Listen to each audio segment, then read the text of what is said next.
Hi, I'm Jonathan Bardzik and welcome to my kitchen. I'm so excited you're joining me today for this Melissa's Produce Cookbook Author event, and thank you to Melissa's Produce for bringing us all together. Today, we're going to talk about my brand new cookbook, Simple Summer, a recipe for joy and connection. Simple Summer is a celebration of the abundance of fresh summer produce, much of which we can find in our grocery stores thanks to folks like Melissa's Produce. It is a second edition of my first book and filled with new recipes, music playlists, menu suggestions, and lots of photography. In fact, every recipe in the book has a photo. So, Simple Summer is my first and fourth book. My other two books are Seasons to Taste, which is a 4-season celebration of farm and garden fresh produce, and Vinaigrettes. Why? Because I make a lot of vinaigrettes. In fact, I'm going to make one with you today. I started making vinaigrettes live in front of audiences right from my very first cooking demonstration 10 years ago. In the last 10 years, I've cooked at a lot of different farm markets and venues across the country, now over 900 live appearances, including the TEDx stage. And this past spring, my brand new 8-episode TV series, Jonathan's Kitchen, Seasons to Taste, launched on Reverie, a network you can watch anywhere you stream TV, from Apple TV, Amazon Fire, Roku, to your phone or your tablet. Let's talk more about Simple Summer, a recipe for joy and connection. It's got favorite recipes that I cook all summer long, from peach and sausage quesadillas, watermelon gazpacho, zucchini meatloaf, even a goat cheese and raw corn salad that is delicious. The heart of the book, though, is joy and connection, the people that we share the kitchen and the table with. And summer makes that so easy, doesn't it? The gardens in full bloom and tea lights take care of the decorating. Dressing up is as simple as a sundress or shorts and flip-flops. And fresh ingredients from the farm and garden do most of the work in the kitchen. And we don't want to spend a whole lot of time cooking in the summer, which is why I kept the recipes simple. They are easy enough for beginners to have a lot of fun and success, and interesting enough with new flavor combinations, ingredient combinations, some technique to keep experienced cooks engaged. I always like to say that these recipes are always a little unexpected, but never unfamiliar. Every recipe in Simple Summer comes with a photograph and tips for getting it right the first time. You know, I wanted to give the experience of being live with me at a farm market, and these tips come from questions that people asked while watching me cook these dishes live. We've all had this experience, right? You get a new cookbook, you cook a dish, and you go, "That was great, but here are the 3 things I'll do to get the dish better the next time." I wanted you to get it right out of the gate. In fact, Robin Schuster, who runs the Bloomingdale Farmers Market here in Washington, D.C., had this to say when she read the book. "Reading each page is a treat. It's like watching and listening to Jonathan at the farmers market. And the recipes are inviting as all the seasonal dishes he has taught us there." The recipes in this book are perfect for every moment of your summer, from weekends at the beach or up in the mountains to simple weeknight dinners out in the backyard eating on the patio. And to set the mood for every single one of those moments, I've included music playlists and drink pairings in every section of the book. I've also scattered throughout it menu recommendations, so you don't have to do a lot of thinking when you're putting these great meals together. We're keeping it simple, right? Simple Summer. The heart of this book, the place where I really dig into the joy and connection that we feel when we're sharing these summer meals together, is in the stories. Karen Lyon, who's a Washington, D.C. book reviewer and executive director of the local authors nonprofit Literary Hill, had this to say: "Simple Summer is a big bear hug of a book.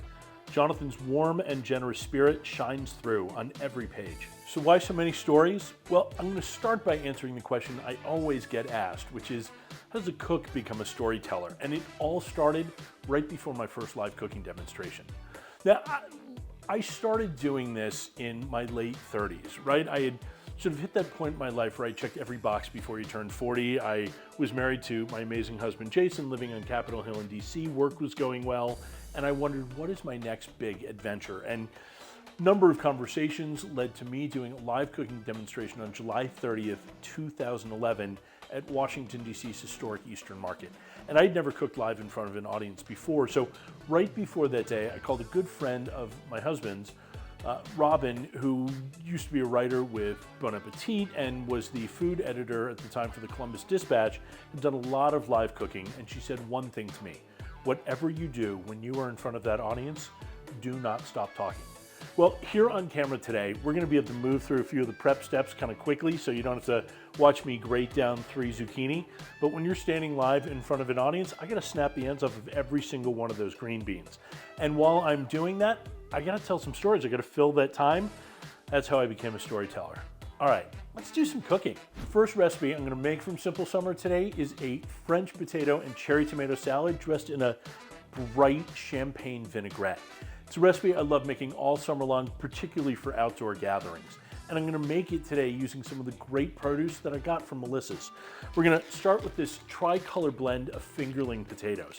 Not only will they look great on the table, but their creamy texture is going to be wonderful in this dish. We're also going to use this blend of cherry tomatoes, bright pops of acidity and lots of sweet summer sugar. We're also going to use a lot of fresh herbs, both parsley and tarragon. Now, tarragon's not always easy to find. Melissa's, thank you for making this so easily available.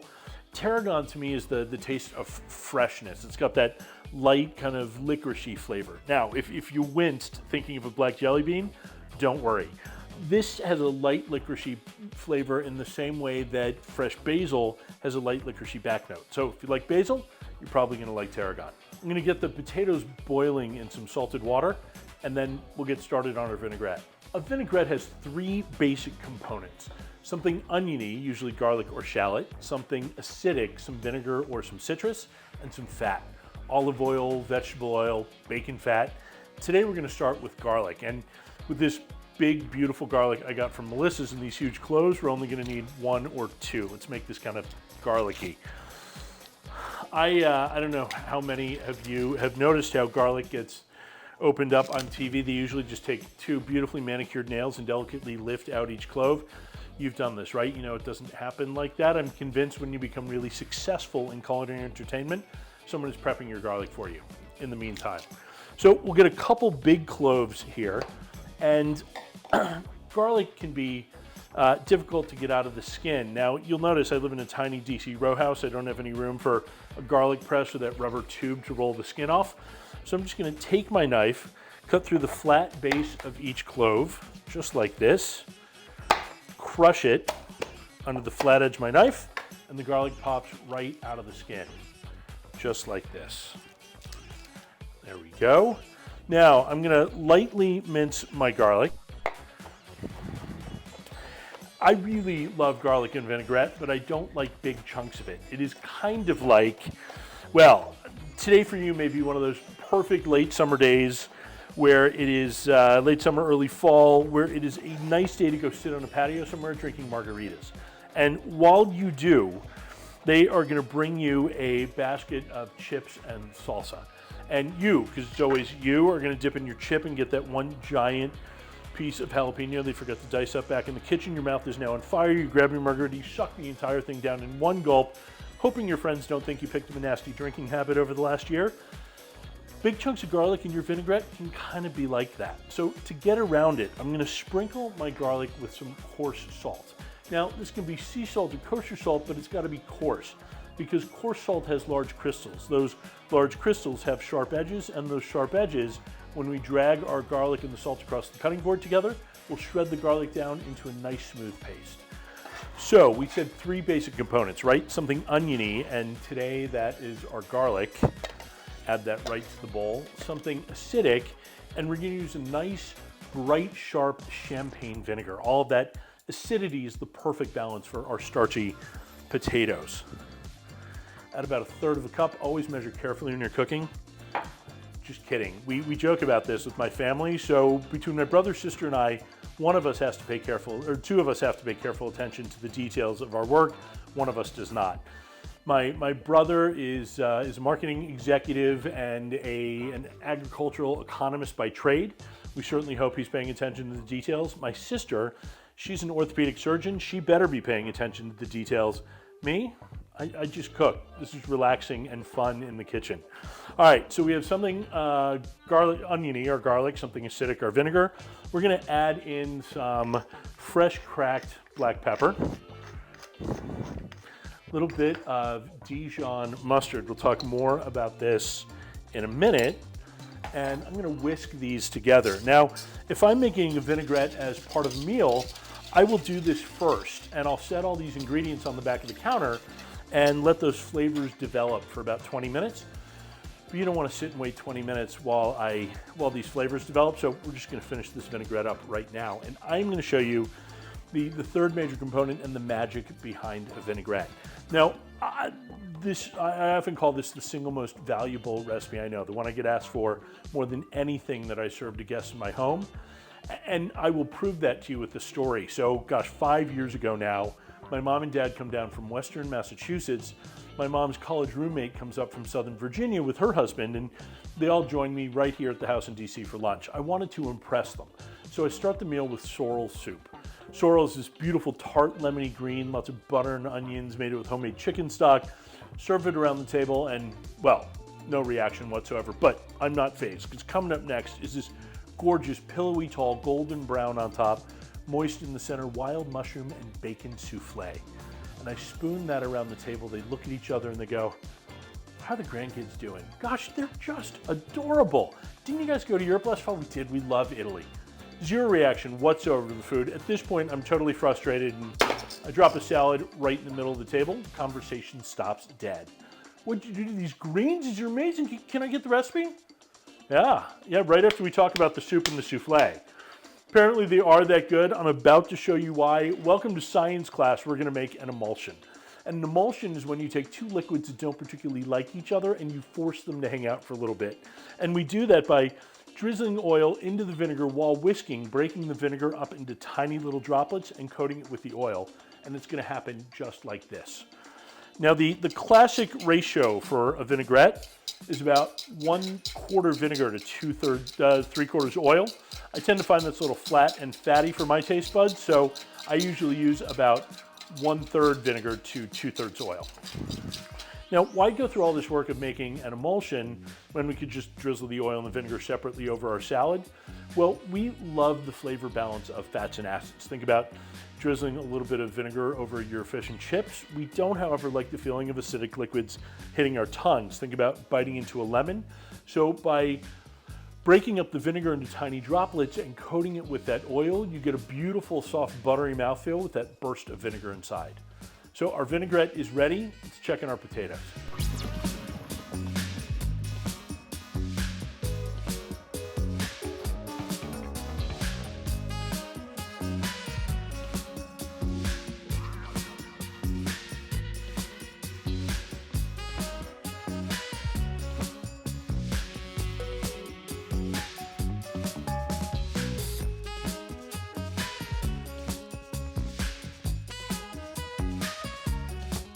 We've finished our prep. Let's assemble our salad. We're gonna start with those fresh herbs and the garlic that we chopped up and put that right in the bowl.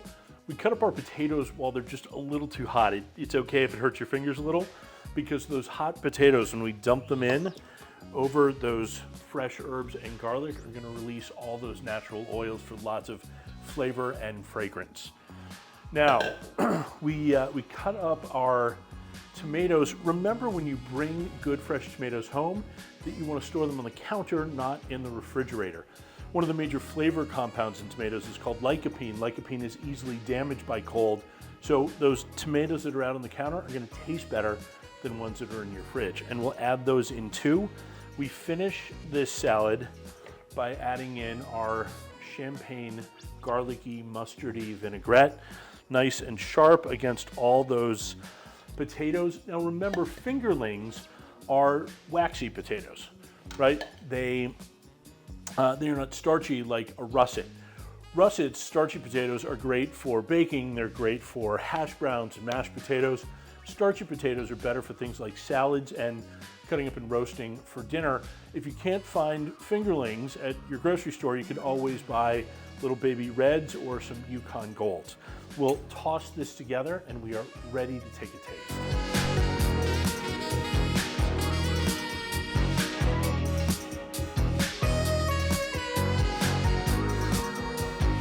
You know, working on a second edition gives you a lot of special opportunities. First, of course, is going back and checking all those typos that you found the first time after it already went to print. You get to add favorite new recipes that you've developed since the first edition went to print. The other thing, though, the heart of this book, again, is joy and connection. And I have found over time, cooking for so many different audiences, that connection is also significantly about inclusivity. I wanted people to open this book and find music in the playlist that sounded like the music they listened to. And so I went and asked a lot of different friends to help update those lists. I also want to talk about my experience living in the city. The first edition was so much a fond memory of growing up in New England, in the mountains, at the beach, and I wanted something that reflected living in the city, which means living a little too close to each other, right? It means barbecue smoke coming in the back window while pot smoke comes in the front window, and the neighbor's music's a little too loud, and you're hearing conversations and accents and at volumes that you're not used to. And in living close to each other like that, I find that we get to know each other better. We get to see each other as people. It creates stronger communities. It's one of the things that influenced a new section in the book on shared dishes, right? When we share food, we're at a table, we're sitting too close together, we have to interrupt each other's conversations to ask to have plates passed. And I love those small plates because they're so much a part of casual summer entertaining and hanging out with each other. There's also a new section on breakfast. It's one of my favorite meals of the day, and I love long, lazy summer breakfasts.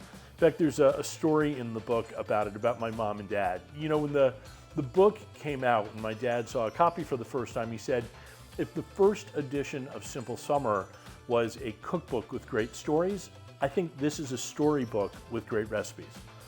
So the story that I want to talk about is when my parents turned 70 years old, they came to my brother, sister, and I and said, we don't want any gifts. All we want is an experience with each of you. And they asked my brother to go hike in Yosemite with them, my sister to walk across the Brooklyn Bridge with them, and for me, they wanted me to get up at 5 o'clock in the morning.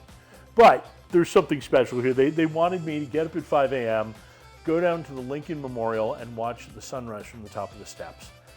And we stood there on an October day with the sun rising, and we talked through all of these possible plans for the day. We then wandered over to a long, lazy breakfast, and we're talking about walking through the mall and going to the Museum of African American History and Culture, of the Hirshhorn Sculpture Gallery, walking up to the Capitol, sitting on my porch back at home and having a cup of coffee and talking about what my next book might be or where our travel plans were. Some of those happened, many didn't. There's a joy in just dreaming like that. I also find that when we dream, when we take that time to think about all those possibilities and narrow them down into the days that actually happen, we make better choices, right? Life is lived in the actions we take, but in the things that we bring to fruition. But to bring the best things to fruition, we need to spend that time dreaming first, and I learned that by sitting over breakfast. All right, I'm gonna eat this bowl of potato salad, which is amazing, and it smells so good. You can smell the vinaigrette and the fresh herbs because the hot potatoes released all of those oils. So we're gonna eat this, and let's get back to the kitchen and do a little more cooking. We are back in the kitchen with beautiful produce from Melissa's, and we are gonna make one of my favorite recipes from the book, corn and zucchini pancakes. Think latkes with a cilantro crema. I've easily made this dish 15 times this summer. It's one of my favorite for entertaining or for a light supper at home.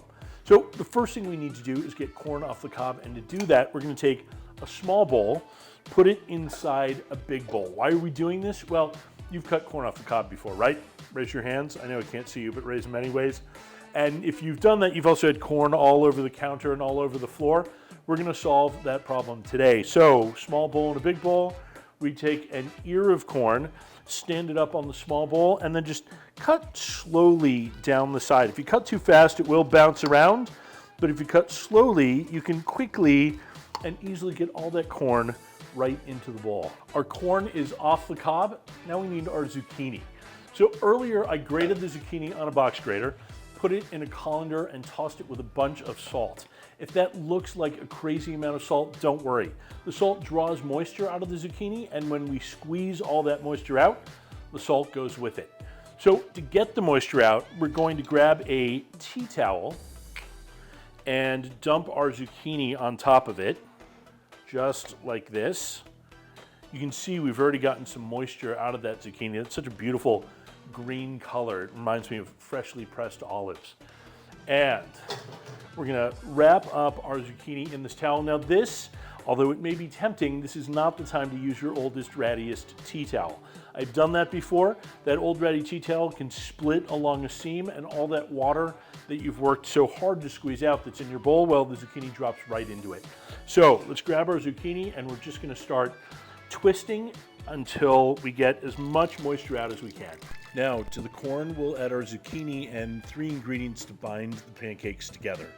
An egg, some cornstarch, and freshly grated Parmesan cheese.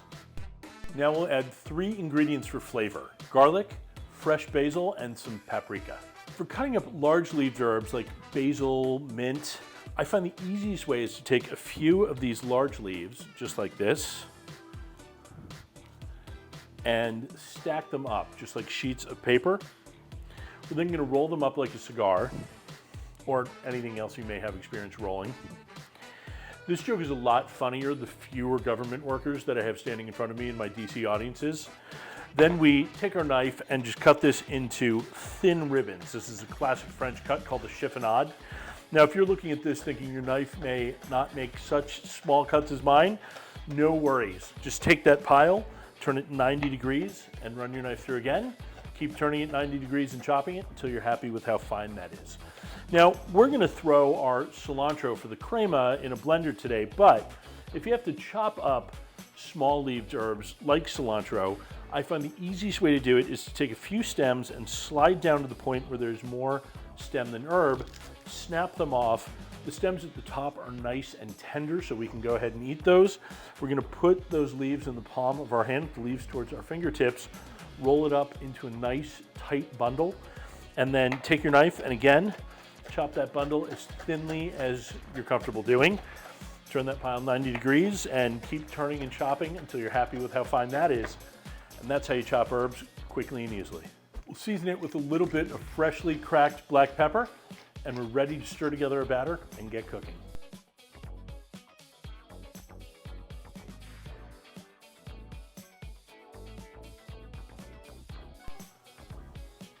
I'm cooking our zucchini and corn pancakes over medium-low heat. That's so the outsides can dry out a little bit and brown nicely, right? Moisture is the enemy of browning, while the insides get nice and creamy and warm. Now, this recipe is from the share section in the book, and I love these shared recipes. They're perfect for getting together with friends and eating dinner on that first night out of the beach house at the beginning of vacation, or just a quiet Friday night kicking into a lazy summer weekend at home. There's a story in the cookbook about this recipe, about zucchini pancakes. And the stories in the book can be about ingredients, they can be about recipes, they can be about people. This one's about all of them. So when I was a kid, Mom started cooking zucchini pancakes for us. Now, here's why, I think anyways. She grew zucchini, and if you've grown zucchini before, you know you end up with far more than any one family could possibly eat. It started this New England tradition of bringing brown bags of zucchini to your neighbor's house, putting them on the front steps and knocking and running away to get rid of them.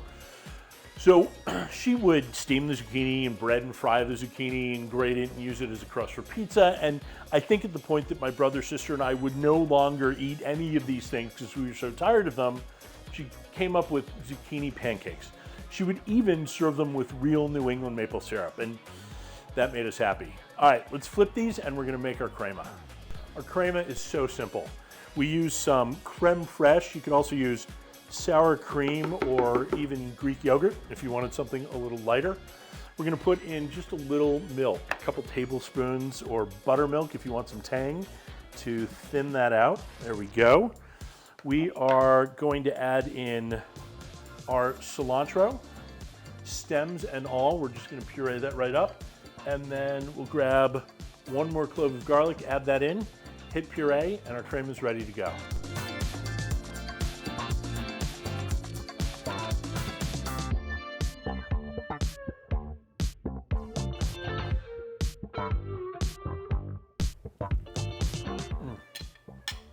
These are so good.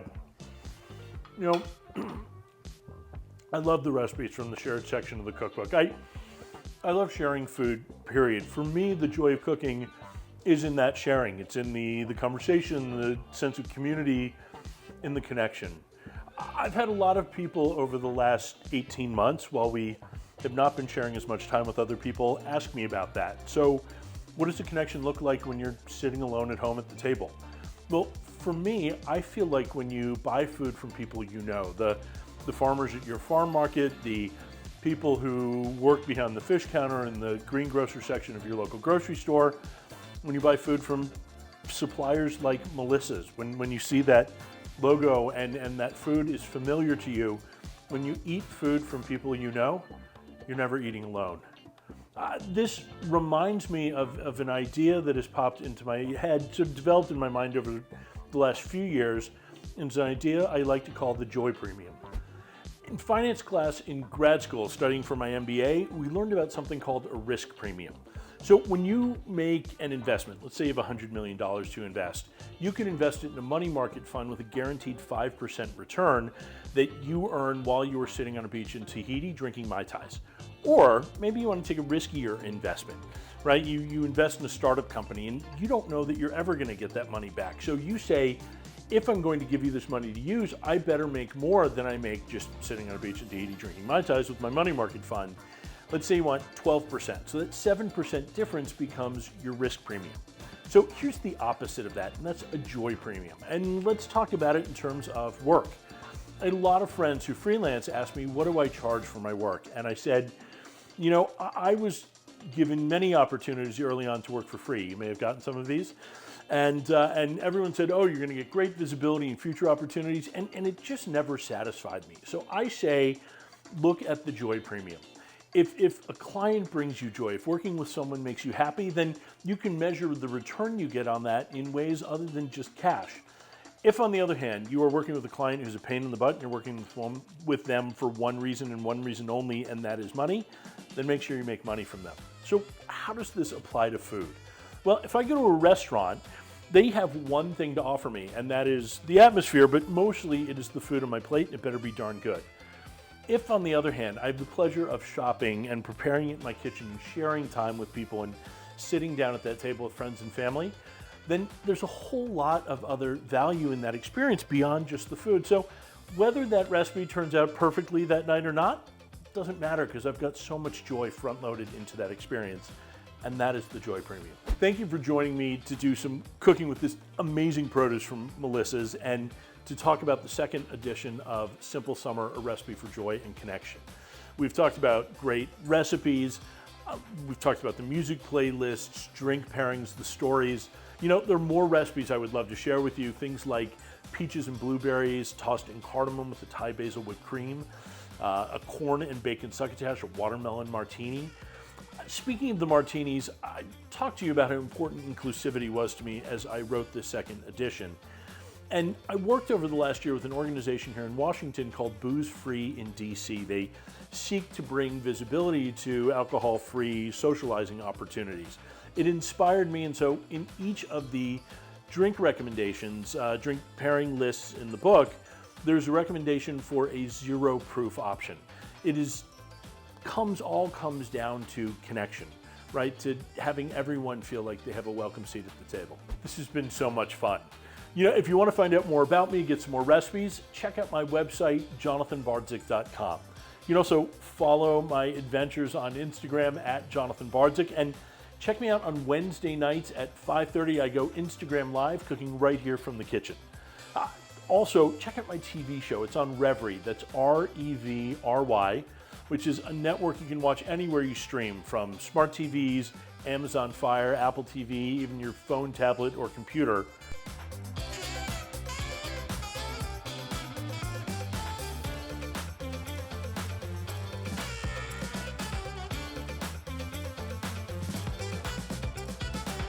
And if you want to get a hold of Simple Summer or my other two books, Seasons to Taste and Vinaigrettes, you can find them on Amazon, some local bookstores, and if you want a signed copy, like the one I sent you, order it from my website, jonathanbardzik.com. I believe that life can and should be lived with joy every single day. And I think one of the most accessible ways of doing that is preparing a meal, setting a table, and sharing it with the people we love. And I'm so excited to have this opportunity to share it with you. Melissa's today has brought me joy. Thank you so much for this beautiful produce and connecting me with these amazing folks. Thanks to all of you for sharing this time with me. I hope today has brought you joy too. Now, have a wonderful day. Have fun cooking. I'm Jonathan Bardzik, and this is my kitchen.